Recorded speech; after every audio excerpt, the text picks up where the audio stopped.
तो दोस्तों city of dreams season 2 premiere हो चुका है आज डिज्नी प्लस हॉटस्टार के ऊपर, और इसका पहला सीजन मैंने अभी 4 दिन पहले ही देखा है। एंड थैंक गॉड मैंने ये सीजन अभी देखा, क्योंकि मेरे अंदर आप लोगों जितनी हिम्मत बिल्कुल भी नहीं थी कि मैं इसके लिए 2 साल का वेट करता, या 1.5 साल का तो कम से कम। तो जब मैं पहला सीजन देख रहा था और उसके क्लाइमैक्स तक पहुंचा तो मुझे थोड़ी सी फील आ रही थी कि यार पहले सीजन के अंदर एक सरप्राइज एंगल है, एक थ्रिलिंग एंगल है कि दोनों बहन भाइयों की लड़ाई हो रही है, दोनों बहन भाई में से कौन पहुंचेगा गद्दी तक और पहुंचेगा भी या नहीं, क्योंकि अभी गायकवाड़ जिंदा है, वो उठ पाएगा या नहीं। मतलब ये सब क्वेश्चंस थे पहले सीजन के अंदर। और जब क्लाइमैक्स पर आता है तो मैं सोच रहा था कि सेकंड सीजन के अंदर अब सिवाय बाप बेटी के फेस ऑफ के बचा ही क्या है दिखाने को, मतलब एक लड़ाई कितनी ही दिखा लोगे आप। तो यहाँ पर मुझे थोड़ा सा डर लग रहा था कि यार शायद सेकंड सीजन में थोड़ा बोर ना करे, and I was completely wrong guys. मतलब मैंने डायरेक्टर और को राइटर नागेश कुकुनोर के टैलेंट के ऊपर संदेह किया। आई अपोलोजाइज, क्योंकि ये वाला सीजन पहले वाले सीजन से 21 ही होगा, यानी कि वो उससे ऊपर ही है, थोड़ा नीचे का तो कोई चांस ही नहीं है। हालांकि यहाँ पर भी 10 लंबे चौड़े एपिसोड्स हैं, और अगर एवरेज ड्यूरेशन की मैं बात करूँ देन इट्स 40 to 45 मिनट्स, तो बहुत लंबा चौड़ा टाइम आपको देना पड़ेगा। मैं सुबह 5 बजे से देख रहा हूँ एज अ बिंज वॉचर, और मैंने 2 बजे सीरीज ये वाला सीजन खत्म किया है, तो लंबा चौड़ा टाइम तो मैंने दिया, बट बोरियत नाम का यहाँ पर भी आपको देखने को नहीं मिलने वाला। तो इस सीजन के अंदर जो मैं सोच रहा था कि यार एक प्रेजेंट और फ्यूचर को लेकर, मतलब अब सत्ता आ चुकी है पूर्णिमा के हाथ में, लेकिन अब उस सत्ता को चलाना है इसने, सिर्फ उसी के बारे में ये सीजन होने वाला है। लेकिन जब सामने दुश्मन उसके बाप जैसा हो, यानी कि बाप ही हो, गायकवाड़, तो फिर इस सत्ता को चलाना कितना कॉम्प्लिकेटेड हो सकता था पूर्णिमा के लिए, ये बहुत अच्छे से दिखाया सीजन के अंदर। बट फिर भी डायरेक्टर नागेश को इस चीज का बहुत अच्छे से पता था कि आप प्रेजेंट और फ्यूचर में लोगों को ज्यादा देर बांध कर नहीं रख सकते। हालांकि बहुत सारे चेहरे नए इंट्रोड्यूस किए गए हैं यहाँ पर, बट बावजूद इसके थोड़ी बोरियत आपको महसूस होने लग जाती।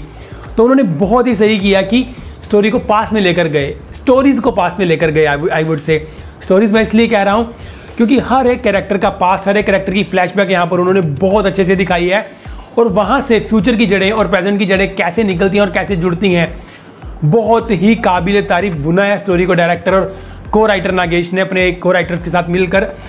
मुंह से बस वाही निकलती जा रही थी जिस तरह से ताना बाना और स्टोरी को बुन रहे थे वो, कि एक भी चीज़ इलॉजिकल नहीं थी यहाँ पर। हालांकि जैसा मैंने आपको बताया कि काफ़ी सारे चेहरे यहाँ पर परमानेंटली जा चुके हैं, और एक लिपाक्षी का जो चेहरा है वो किसी और को रोल दे दिया गया है, मतलब वो नए कैरेक्टर में आपको दिखने वाली है यहाँ पर, जिसको एडमिट करने में मुझे थोड़ा सा समय लगा, बट उसके बाद सब नॉर्मल हो गया। उसके अलावा बहुत सारे नए चेहरे इंट्रोड्यूस किए गए। लेकिन पिछले सीजन के अंदर भी मेरे मन में एक बात रह गई थी कि जो वसीम का एनकाउंटर वसीम वाला जो कैरेक्टर था, मैं वो देखना चाहता था कि यार वो पार्ट क्या था और ऐसा क्या हुआ था उसके साथ कि उसके साथ इतना बुरा बर्ताव किया गया और उसको एक चौंकी देकर ऐसा ही बनाकर दरकिनार कर दिया गया, बायकॉट कर दिया गया। फिर मुझे लगा कि शायद ये वाला सेकंड सीजन में दिखाएंगे, जहाँ पर सबकी फ्लैशबैक्स चल रही हैं, कुछ एक चीज़ें दिखाई हैं उनके कैरेक्टर की भी पास की बात करूँ तो, लेकिन एग्जैक्ट वो वाला फेज नहीं दिखाया जो हम देखना चाहते। स्पेशली मैं देखना चाहता था कि एनकाउंटर वसीम कैसा था, किस तरह से काम करता था और किस तरह से उसने गैंगस्टर्स को दौड़ा कर मार दिया मुंबई से। लेकिन वो वाला फेज हमें नहीं दिखाया गया, जो थोड़ा सा डिसअपॉइंटिंग था, but that is completely negligible, क्योंकि बाकी जो चीज़ें दिखाई गई हैं वो बहुत बढ़िया है। तो सीरियसनेस, थ्रिल, ड्रामा, एक्शन, इन सब चीज़ों को बैलेंस करने के लिए यहाँ पर कॉमेडी का भी थोड़ा सा डोज रखा है, बहुत ही माइनर सा डोज रखा है डायरेक्टर ने, जो बहुत अच्छा है। मतलब एक ऐसी कॉमेडी जो कुछ कर नहीं रहे हैं आपको फिर भी हंसी आ रही है, बहुत ही मतलब एफर्टलेस कॉमेडी मैं उसे कहूँगा। लाइक एक न्यूज़ चैनल है, उसका एंकर है, जब भी वो बंदा आएगा वो आपको हंसा कर ही जाएगा। हर एपिसोड में उस बंदे की एक ग्लिम्स तो डेफिनेटली है। और एक पार्टी है, दूसरी पार्टी है, एक बहुत बुजुर्ग लोग हैं वहाँ पर, वरिष्ठ लोग वहाँ पर बैठे हैं, वो लोग भी शुरू के कुछ एपिसोड्स के अंदर जैसे ही आएंगे तो आपको बहुत हंसी आने वाली है। और इस तरह की कॉमेडी लिखना बहुत बड़ी बात है कि बिना कुछ किए आपको हंसी आना। तो गाइस मैं थोड़ी सी स्टोरी की बात करता हूँ ब्रीफ में, विदाउट एनी स्पॉइलर, तो चिंता मत कीजिए। तो जैसा कि हमने देखा था पूर्णिमा गायकवाड़ को सत्ता मिल चुकी है, वो अब 3 महीने के लिए तो एटलीस्ट वो चीफ मिनिस्टर है महाराष्ट्र की, जो कि बहुत ही अच्छे से स्टेट को चला रही हैं। और वसीम खान जो अपनी नौकरी छोड़ चुके थे, त्याग पत्र दे चुके हैं अपनी नौकरी पर, अब वो पूर्णिमा के राइट हैंड है, और एक इलाके से उन्हें टिकट भी मिलने वाला है एमएलए का, क्योंकि इलेक्शन भी सिर पर है। और पूर्णिमा वादे की पक्की है। पुरुषोत्तम को हमने देखा था जिसका हाल बहुत ही बुरा था, बहुत ही दयनीय था उसका हाल पिछले सीजन के अंदर। तो इस सीजन के अंदर वो जितेन, एज अ जितेन भाई, वो उन्हें रुतबा मिला है, वो रैंक मिला है, और उसको काफ़ी अच्छे से निभाता भी है वो। तो पूर्णिमा काफ़ी अच्छे से रन कर रही है सब कुछ। लेकिन उसके पिताजी अमेय राव गायकवाड़, जिनके पल्ले ना पैसा बचा है, ना पावर बची है, ना ही उनके मंत्री बचे हैं, अब वो सिर्फ एक लौता विकलांग, या फिर मैं कहूँगा कि चोटिल शेर, बूढ़ा शेर बन चुका है। तो लेकिन उसका मुद्दा अभी भी वही है कि किस तरह से पूर्णिमा को ख़त्म कर देना, करियर वाइज भी और जान से भी। उसके लिए वो सब कुछ करता है, पैसों का जुगाड़ भी करता है कहीं ना कहीं से। उसके लिए वो नई पार्टी के साथ हाथ भी मिला लेता है उनको जिताने के लिए, पूर्णिमा को ख़त्म करने के लिए। और जब ये सब भी नहीं चल रहा होता तो फिर वो दंगे भड़काने की भी कोशिश करता है, या भड़का देता है या नहीं, ये आपको खुद देखना पड़ेगा। तो कितना कामयाब रहता है अमेय राव गायकवाड़ पूर्णिमा को रोकने में, और क्या पूर्णिमा रोक पाती है या नहीं। मतलब जो इलेक्शन होने वाले हैं, जो इस सीज़न के अंदर दिखा दिए जाएंगे, तो उनका रिजल्ट क्या रहता है। क्या गायकवाड़ दोबारा से वापस आ पाता है, खड़ा हो पाता है अपने पैरों पे और इलेक्शन लड़ पाता है, या फिर वो फिर से हार जाता है और पूर्णिमा की जो इतनी स्ट्रॉन्ग लीडरशिप है वो जीत जाती है। तो ये ओवरऑल स्टोरी है, जिससे जैसा कि हमें ट्रेलर में भी देखने से पता लगता है। बट ये स्टोरी जितनी ईजी आपको लग रही है, 10 एपिसोड के अंदर इस चीज़ को कवर किया गया है। तो देखने वाली बात ये है कि क्या क्या चीज़ें यहाँ पर आने वाली हैं। बहुत उतार चढ़ाव आते हैं, काफ़ी लोगों को बलिदानी देनी पड़ती है, और क्या सच है क्या झूठ है, क्या दिखावा है, कौन साथ है कौन नहीं, इस चीज़ का जो इल्यूजन है वो बहुत अच्छे से दिखा रखा है। पॉलिटिक्स मीन्स सैक्रिफाइस, मतलब अगर आपको पावर चाहिए तो power is just an illusion. इस डायलॉग फ्रॉम पूर्णिमा's कैरेक्टर जो मुझे बहुत अच्छा लगा कि पावर वाकई इल्यूजन है, क्योंकि अब जब उसके पास पावर आ चुकी है तो अगर उनके अंदर झांक के देखा जाए तो इस टाइम बिल्कुल खाली है, वो उसके पास कुछ भी नहीं है।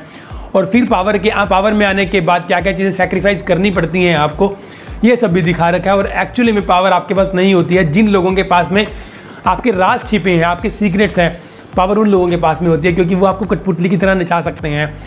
और इस सीरीज़ के अंदर जितने भी बड़े चेहरे हैं या जितने भी कैरेक्टर्स हैं, हर किसी ने कुछ ना कुछ पाप किया है पास्ट के अंदर, और सबके पास एक दूसरे के सीक्रेट्स हैं काम निकलवाने के लिए, जो कि मतलब फुल ऑन पॉलिटिक्स, गंदी वाली पॉलिटिक्स है इसके अंदर, जो आपको ना सिर्फ मज़ा देगी बल्कि काफ़ी जगह पर आपकी आंखें खुलने भी वाली हैं कि ओके काम ऐसे होता है, लीडर्स के ऊपर भी एक प्रेशर होता है, क्योंकि सब कुछ 2 नंबर में चलता है। और क्योंकि बहुत ही बड़ी पॉलिटिकल थ्रिलर सीरीज़ है ये, और डायलॉग्स रिच है, कंटेंट रिच है यहाँ पर, तो आप भी मेरी तरह एक्सपेक्ट करोगे कि 2-4 सीक्वेंसेस तो ऐसे मिले कि आपको मज़ा आ जाए।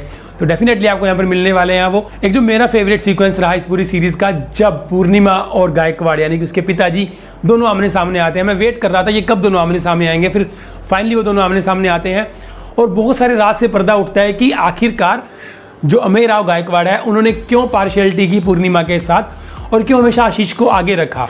लड़का लड़की वाला ये तो था ही उनके अंदर, बट फिर भी पूर्णिमा से उनकी नफरत का कारण क्या था, और हमेशा उसे बैक एंड पर रखते थे, उसका रीज़न क्या था। तो ऐसे ऐसे राज से पर्दा उठता है। और यहाँ पर जगदीश गुरव यानी कि जो हमारे एक्स CM थे, प्लेड बाय सचिन पिलगांवकर, और अमेय राव गायकवाड़, इनकी भी एक कन्वर्सेशन है। उसके अलावा वसीम और अमेय राव गायकवाड़ की भी कन्वर्सेशन है। तो इस तरह के सीक्वेंसेस आपको बहुत सारे दिखने वाले हैं, जहाँ पर माइंड गेम बहुत स्ट्रांग होने वाली है। सो सोचिएगा अभी मत कि आपको देखनी चाहिए या नहीं, और अगर आपने पहला सीजन भी नहीं देखा अभी तक, then do watch it guys. और आपका देखने का मन नहीं है तो मैंने पहले सीजन का रीकैप बनाया था अभी 2 दिन पहले, आप इस आई बटन पे क्लिक करके मेरी वो वीडियो देख सकते हो, आपको आइडिया लग जाएगा, और आप फिर ये सीजन जरूर देखिएगा। तो अब बात करते हैं परफॉर्मेंसेस की, क्योंकि एक से बढ़कर एक परफॉर्मेंसेस यहाँ पर आपको देखने को मिलने वाली हैं। मेरी क्या फेवरेट है क्या नहीं मुझे तो खुद समझ नहीं आ रहा, क्योंकि सब ने ही काम बहुत बढ़िया किया है। लेकिन अगर इस सीजन के हम ओवरऑल आइडिया की बात करें, कॉन्सेप्ट की बात करें, and this season is Amey Rao Gaikwad versus the whole system. मतलब अमेय राव गायकवाड़ वर्सेस पूर्णिमा, एजाज खान, जगदीश गुरव और भी बहुत सारे लोग इनकी साइड आ चुके हैं। तो गायकवाड़ अब अकेला है, बाकी सब एक तरफ है, लेकिन फिर भी वो हार नहीं मान रहा। तो सच में टाइगर है वो बंदा। और यहाँ पर नेगेटिव और पॉजिटिव कैरेक्टर की बात नहीं होती, इट्स व्हाट पॉलिटिक्स। हर बंदा कहीं ना कहीं गलत जरूर है और हर बंदा कहीं ना कहीं सही जरूर है। तो यहाँ पर प्रोटैगनिस्ट और एंटैगनिस्ट वाली बात नहीं है। और अतुल कुलकर्णी ने जो कैरेक्टर प्ले कर दिया, क्योंकि पहला सीजन तो उनका था ही नहीं, ये वाला सीजन अतुल कुलकर्णी का है। जिस तरह से वो बंदा मतलब सबसे अकेला लड़ गया, लाचार होते हुए भी, क्योंकि वो व्हील चेयर के ऊपर है, अभी पैरालाइज्ड है, बट फिर भी वो सबसे जिस तरह से भिड़ गया, और जो एटीट्यूड दिखाया है अतुल कुलकर्णी जी ने, काबिल तारीफ, बहुत अच्छा काम किया उन्होंने। सेकंड इज पूर्णिमा यानी कि प्रिया बापदा, बहुत अच्छा काम किया। What a confident she is throughout the season. उनकी ड्रेसिंग सेंस, उनका attitude as a mother, as a wife, as a daughter, as a CM, बहुत ही बढ़िया। And as a friend of Wasim Khan, बहुत अच्छा काम किया उन्होंने। और कुछ उनका जो कैरेक्टर है वो पॉजिटिव साइड जाता है, इस कारण भी आपको बहुत मजा आता है। नाउ एजाज खान इन वसीम्स कैरेक्टर, बहुत अच्छा काम है उनका, फुल ऑन पॉजिटिव कैरेक्टर। और ऐसा कैरेक्टर जिसका क्लाइमैक्स के अंदर सबसे बड़ा रोल होने वाला है। मतलब वो क्या रोल होगा तो मैं आपको नहीं बताऊंगा, बट उस बंदे की चेहरे में एक बात है कि आपको उस बंदे को देखते ही मतलब मन करता है देखने का। तो उस लिहाज से भी और एक्टिंग वाइज भी एजाज खान ने काम बहुत अच्छा किया है। Sachin Pilgaonkar as Jagdish Gurav, XCM, intelligent और थोड़ा कनिंग भी, थोड़ा साफ दिल का भी, ये सब वाला मिक्स इमोशंस उन्होंने जिस तरह से प्ले किए हैं वो उनके करैक्टर में दिखते हैं। तो सचिन पिलगांवकर भी बहुत मंजे हुए एक्टर हैं, काम उनका भी बहुत अच्छा है। इसके अलावा जो मेरा फेवरेट कैरेक्टर था पिछले सीजन में, दैट इज़ आशीष। उनके थोड़े बहुत यहाँ पर ग्लिम्स दिखाए गए हैं पास्ट में से, तो आपको मायूस नहीं करेंगे यहाँ पर, बट बहुत ज़्यादा शॉट्स नहीं है उनके, सो इस जस्ट अ कैमियो, बट फिर भी आपका मन भरने के लिए काफ़ी है। इन सब के अलावा 2-4 जो नए कैरेक्टर इंट्रोड्यूस किए गए थे, जिसमें से एक सुशांत सिंह का था, उनका भी कैमियो ही है और कैरेक्टर मुझे ठीक ठाक लगा और एक्टिंग भी उनकी ठीक ठाक है, कुछ एक्सप्रेशन तो है नहीं उनके कैरेक्टर के, तो जस्ट ओके। इन सब के अलावा बाकी सब ने अपना काम बहुत अच्छा किया है, चाहे वो लिपाक्षी का कैरेक्टर हो, चाहे वो श्रीन अली का कैरेक्टर हो, एक रमनीक भाई की बेटी का कैरेक्टर यहाँ पर इंट्रोड्यूस किया गया, उसके फियांसे कैरेक्टर यहाँ पर इंट्रोड्यूस किया गया, जो सारे कैरेक्टर मुझे बहुत अच्छे लगे। सो परफॉर्मेंसेज वाइज ये सीरीज बिल्कुल नहीं डीप होती दोस्तों। अब मैं बात करता हूँ डायरेक्शन की।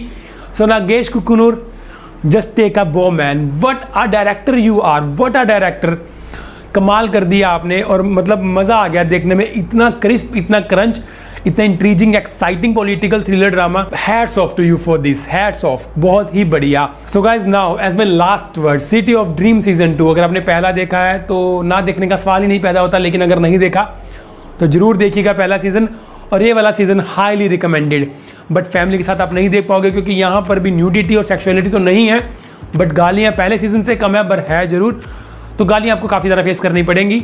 और एक छोटा सा मैं आपको स्पॉइलर यहाँ पर देना चाहता हूँ कि season 3 is on the way guys, जो कि मेरे लिए सबसे बड़ी हैप्पीनेस थी एंड के अंदर की। थैंक गॉड सीजन 3 आने वाला है, और जिस क्लिफ हैंगर पर ये वाला सीजन भी खत्म होता है, that is a bit sad, थोड़ा मायूसी देके जाएगा आपको कि यार ये हो क्या गया, बट फिर भी season 3 is on the way guys, so let's welcome that. और जल्दी से जल्दी आए वो, मैं ये जल्दी से जल्दी चाहता हूँ। सो गाइस ये थे मेरे सिटी ऑफ ड्रीम्स सीजन 2 को लेकर रिव्यू। उम्मीद करता हूँ आपको मेरी वीडियो पसंद आई होगी, and it will help you to watch it और not. If yes then please press the like button. आप मुझे कमेंट सेक्शन के अंदर भी बता सकते हैं, और teaser, trailer reaction, movie reviews, web series review और इसी तरह की वीडियोस के लिए आप मेरे चैनल को सब्सक्राइब करना भी नहीं भूलिएगा। सो मिलता हूँ जल्दी अगली किसी वीडियो के अंदर। Till then bye bye, thank you for watching.